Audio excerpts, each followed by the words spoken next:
नमस्कार दोस्तों, स्वागत है आपका इन्फोवर्ड चैनल पे। आज हम बात करने वाले हैं Bermuda triangle part 2 a man came from Bermuda triangle की।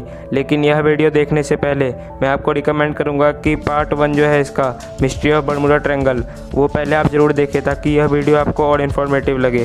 तो चलिए शुरू करें चर्चा बिना किसी देरी के।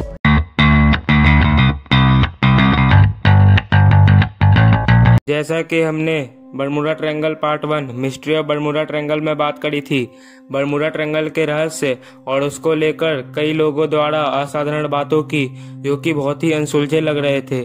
लेकिन वह काफी अनसुलझे तब लगने लगे जब एक व्यक्ति ब्रूस जर्नोन जो कि एक पायलट थे, जब इस बरमूडा ट्रायंगल के जाल से बच निकले और उन्होंने अपनी अजीब और गरीब घटना के बारे में बताया जो उनके साथ बरमूडा ट्रायंगल के क्षेत्र में हुई थी। ब्रूस ने बताया था कि 1970 में वह, उनके पिता और उनका बिजनेस पार्टनर उनके साथ बहामास से मियामी बीच पर एक प्लेन से जा रहे थे।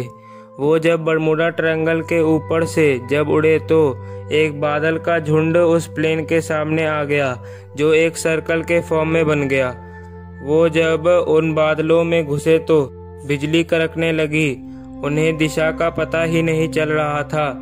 उन्हें समझ ही नहीं आ रहा था कि उनके साथ आखिरकार हो क्या रहा है। उनका प्लेन भी हिलने लग गया था। उन्होंने बताया कि उन्हें ऐसा लग रहा था कि मानो वह अलग ही दुनिया में आ गए हों। वो बताते हैं कि उन्हें काले बादल की गुफा जैसी कुछ नजर आई और वह उसमें उड़ते हुए आगे की ओर चले गए। लेकिन इसके बाद जो भी उनके सामने आया वह बेहद रहस्यमय था। वह बताते हैं कि बादल में घड़ी के कांटे जैसी बनावट होना शुरू हो गई थी और वे कांटे गोल गोल घूम रहे थे। उन्होंने बताया कि यह पूरा इंसिडेंट 3 मिनट तक चलता रहा और फिर वह टनल से बाहर आ गए।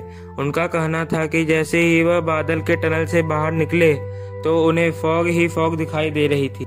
समझ ही नहीं आ रहा था कि आसमान कहाँ है और समुद्र कहाँ।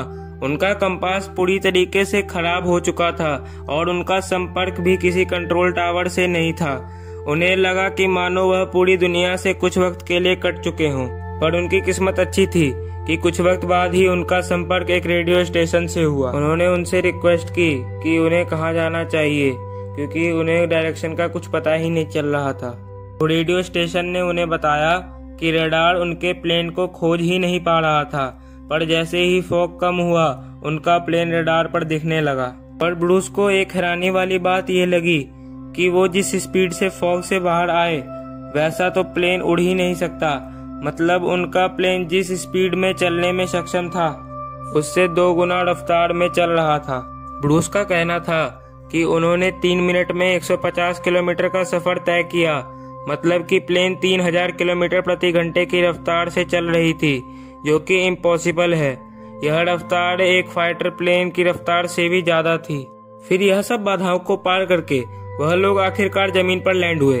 फिर पायलट को फ्यूल गेज देखकर हैरानी हुई क्योंकि जितना फ्यूल यूज होना चाहिए था उससे आधा ही फ्यूल यूज हुआ।